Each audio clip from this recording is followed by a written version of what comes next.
দুপুরবেলা তরকারিতে একটু লবণ বেশি হওয়ায় ভরা মজলিসে আমার শাশুড়ি মা মাংসের গরম বাটিটা যখন আমার শরীরের উপর ছুঁড়ে মারলেন, ছলছল চোখ নিয়ে মনে তখন একটাই প্রশ্ন জেগে উঠেছিল, আচ্ছা অনাথ হয়ে জন্ম নিয়ে কি খুব বড় অপরাধ করে ফেলেছি? অনাথদের কি বাঁচার কোনো অধিকার এই পৃথিবীতে নেই? কোনোভাবেই নেই। রুবি আমার একমাত্র ননদ, সে এখন 7 মাসের অন্তঃসত্ত্বা।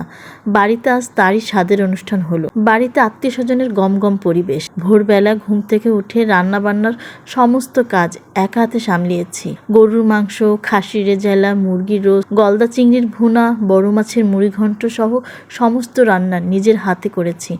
দায়িত্ব নিয়ে খুব ভালোবেসেই করেছি। একমাত্র ননদ কিনা আমার। হঠাৎই মনে পাহাড় সমান আফসোস নিয়ে মনে একটা প্রশ্ন উকি দিল। মামার মুখে শুনেছি আমিও নাকি আমার মায়ের একমাত্র মেয়ে ছিলাম। বাবা আমায় আদর করে রাজকন্যা বলে ডাকতো। হয়তো তার বিশাল কোনো রাজভাণ্ডার ছিল না, কিন্তু তার ছোট্ট কুটিরের রাজরানী ছিল আমার মা, আর তার রাজকন্যা আমি। খুব শখ করেই বাবা আমার নাম রেখেছিলেন রানী। আচ্ছা, আমিও তো অন্তঃসত্ত্বা। এই তো দেখতে দেখতে 5 মাস কেটে গেল।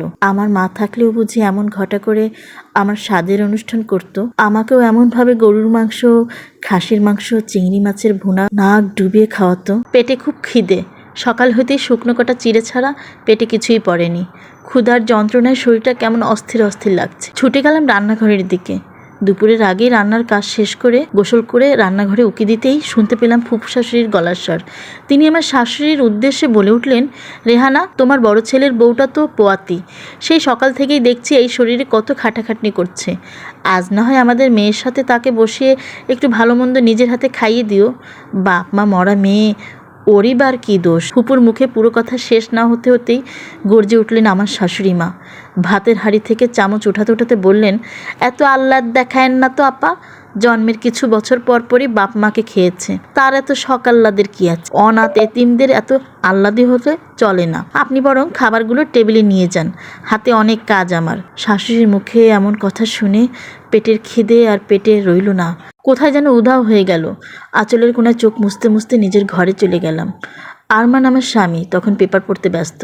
বেশ চুপচাপ স্বভাবের একজন গম্ভীর লোক। আমার ব্যাপারে তার কোনো মাথা ব্যথা নেই। আমি খেলাম কি না খেলাম সে বিষয়ে তার কোনো কৌতূহল নেই বললেই চলে। আজকাল মাঝে মাঝে তো সেও আমাকে দু এক কড়া কড়া কথা শুনিয়ে দেয়। তার অন্যান্য সহকর্মীরা বিয়ে করে নাকি শ্বশুরবাড়ির টাকা পয়সায় রাজার হালে থাকে। তার ছোট ভাই আমার দেবর বেশ কিছুদিন হলো বিয়ে করেছে।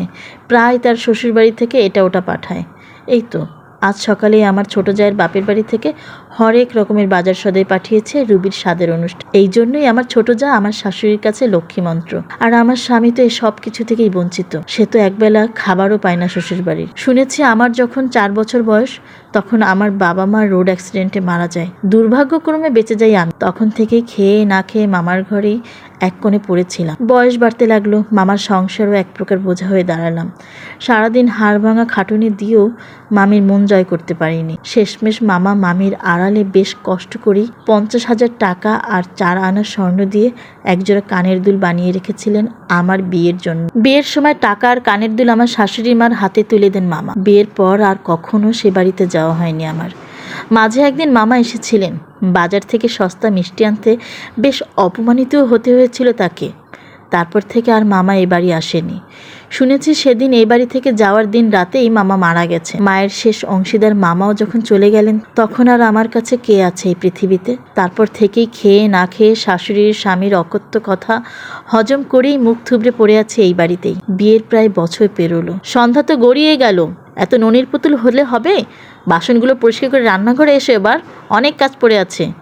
শাশুড়ির কথায় ভাবনার সুতো কাটলো আমার। কলতলায় বসে বাসন পরিষ্কার করছিলাম। নিজেকে নিয়ে ভাবতে ভাবতে কখন যে চোখের পাতা ভিজে উঠেছে বুঝতেই পারিনি। পেটে এখনও ভীষণ খিদে। সকাল হতে আর কিচ্ছু খাওয়া হয়নি। একটু বাসন পরিষ্কার করতে করতে প্লেটের কোনায় কিছু উচ্ছিষ্ট খাবার চোখে পড়লো। গোটা দুয়েক আস্ত চিংড়ি মাছও পড়ে আছে প্লেটে। খুব লোভ হলো। ছোটবেলা থেকেই চিংড়ি মাছটা আমার খুব প্রিয়, তাই আর লোভ সামলাতে পারলাম না। পেটের যন্ত্রণায় একটু খাবারগুলো মুখে তুলে নিলাম। সাথে সাথে চোখ দুটো ভীষণ বেপরোয়া হয়ে উঠল। নিজের অজান্তেই ডুকরে কেঁদে উঠলাম। আঁচলে মুখ চেপে খোলা আকাশের দিকে তাকিয়ে কেঁদে কেঁদে বলে উঠলাম, মা গো, অনাথদের বুঝি কোনো শখ আহ্লাদ করতে নেই?